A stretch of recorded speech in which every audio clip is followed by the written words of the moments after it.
Vamos a meternos de lleno en un momento que lo cambió todo, el siglo III, un punto de inflexión brutal en el que la todopoderosa Roma, y con ella, claro, la Hispania romana, se asomó a un precipicio, una crisis que iba a redefinir el mundo para siempre. Y créanme, esto no es para nada una exageración. Veníamos de una época de paz, de prosperidad, casi sin precedentes. Y de repente, el imperio se metió de cabeza en un torbellino de crisis económica, guerras civiles por todas partes e invasiones. Fue, sin duda, el principio del fin. Y la península ibérica, por supuesto, lo vivió en primera línea. A ver, fijaos en esta línea de tiempo, porque lo clava. Pasamos de la calma chicha de la riqueza del siglo II a una anarquía prácticamente total en el tercero. La pregunta es, ¿cómo demonios pudo pasar algo así? ¿Cómo se pudo torcer todo de una forma tan drástica? Vamos a desgranarlo. Si miramos Hispania, principios del siglo III, lo que vemos es casi una postal. Era un pilar del imperio, una provincia llena de ciudades prósperas, con un comercio que no paraba y una estabilidad que de verdad parecía que iba a durar para siempre. Estaba totalmente romanizada y era, en apariencia, un remanso de paz. Pero claro, aquí está el truco. Mientras en España se vivía esa calma, el corazón del imperio, la mismísima Roma, ya se estaba pudriendo por dentro. Y es que es inevitable. Cuando el centro se agrieta, los temblores llegan hasta la provincia más lejana. El destino de Hispania estaba atado sí o sí al de la capital. Y con esto llegamos al epicentro del terremoto, la anarquía política y militar que se comió al imperio por dentro. Porque antes de que la economía y la sociedad se vinieran abajo, lo que se rompió fue el poder. Fijaos bien en esta cifra porque es que es alucinante. En menos de 50 años, el imperio tuvo más de 20 emperadores. Y la inmensa mayoría no murieron de viejos en su cama, no, fueron asesinados. Es que, a ver, ser emperador en esa época era básicamente una sentencia de muerte. Y esto lo cambia absolutamente todo. El poder real se desplazó. Ya no eran los senadores en Roma los que cortaban el bacalao, sino los generales con sus ejércitos a las espaldas. Cualquier general que ganara una batalla importante se convertía en un emperador en potencia, así que las guerras civiles pasaron a ser el pan de cada día. Claro, todo este caos político, ¿en qué se traduce? Pues, como siempre, en problemas económicos, y de los gordos. Vamos a ver cómo esta anarquía en Roma golpeó directamente en el bolsillo de la gente de a pie, sobre todo en provincias como Hispania. Es que es un efecto dominó de manual. Cuando el gobierno central se debilita, todo se cae a pedazos. El comercio se frena en seco porque las rutas ya no son seguras. Los impuestos se disparan porque el Estado está desesperado por conseguir dinero para pagar a los ejércitos. La seguridad brilla por su ausencia y la corrupción, por supuesto, campa a sus anchas.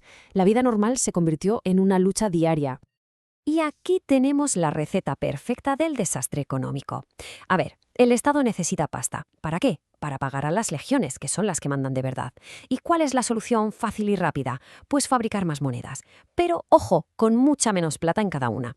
El resultado fue una inflación brutal, que sencillamente pulverizó la economía y arruinó a muchísima gente. Y claro, una crisis económica de este calibre no se queda solo en el dinero. No, revoluciona la sociedad entera. El mundo clásico que conocíamos, con sus ciudades como centro de todo, empezó a desvanecerse para dar paso a un orden completamente nuevo, un orden rural. Y en esta tabla se ve clarísimo el cambio. Tenemos dos mundos. Por un lado, la ciudad. El comercio se hunde, los impuestos son asfixiantes, no hay seguridad, la gente empieza a abandonarlas. Y por otro, la villa rural. Las grandes fincas en el campo, que se convierten en unidades autosuficientes. Aquí, sin que nadie lo supiera entonces, se estaba cocinando a fuego lento lo que luego sería el feudalismo de la Edad Media.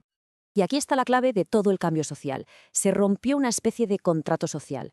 La gente, que era libre, tuvo que elegir libertad o seguridad. Y empezaron a someterse a grandes terratenientes, a señores locales, a cambio de protección. ¿Por qué? Porque ese señor les daba algo que el Estado romano ya era incapaz de garantizar: seguridad. La desigualdad, como es lógico, se disparó. Y en este vacío que se crea cuando el poder antiguo se tambalea, siempre hay algo que lo llena. En este caso, fueron dos fuerzas arrolladoras. Por un lado, amenazas que llegaban de fuera de las fronteras y por otro, una fe completamente nueva que crecía con una fuerza imparable desde dentro. Imaginad el shock. Durante generaciones, la gente había vivido con la certeza de que las fronteras del imperio eran infranqueables, que Roma era eterna. Y de repente, esas fronteras cayeron. Y aunque Hispania no fue de las provincias más atacadas, el miedo a las incursiones de los bárbaros se instaló por primera vez en la mente de la gente. Se acabó la sensación de seguridad. Y mientras todo lo que era sólido se desvanecía, otra cosa crecía con una fuerza increíble, el cristianismo. Y eso que estaba perseguido, ¿eh? Pero ofrecía algo que el viejo mundo ya no daba: comunidad, esperanza, un sentido a la vida en medio del caos. Es justo en este siglo cuando surgen en Hispania las primeras comunidades cristianas ya bien organizadas. Bueno, y cuando parecía que el imperio se iba a pique, definitivamente, que el colapso era ya inevitable, aparece en escena un personaje que lo va a cambiar todo, un emperador que va a imponer el orden por la fuerza bruta, Diocleciano. Pero ojo, que nadie se engañe. Diocleciano no vino a restaurar la vieja Roma. Para nada. Lo que hizo fue crear algo completamente nuevo, un Estado mucho más autoritario, más burocrático y sobre todo más militarizado. Para controlarlo todo mejor, dividió el poder y el territorio, y de hecho fragmentó Hispania en provincias más pequeñas, para asegurarse de que podía controlarlas y recaudar impuestos eficazmente. Entonces, para recapitular, ¿qué nos deja este siglo tan caótico? Pues nos deja una Hispania transformada de arriba abajo. Marcó el fin del modelo de ciudad clásica que había dominado durante siglos. Dejó una economía hecha trizas, una sociedad mucho más militarizada y vio el ascenso imparable del cristianismo. Hispania, como el resto del imperio, se volvió totalmente dependiente de un poder central cada vez más y más autoritario. Así que al final nos queda una pregunta en el aire. ¿Roma consiguió sobrevivir a esta crisis brutal? Sí, pero ¿a qué precio? El precio fue perder gran parte de su identidad clásica, de sus libertades.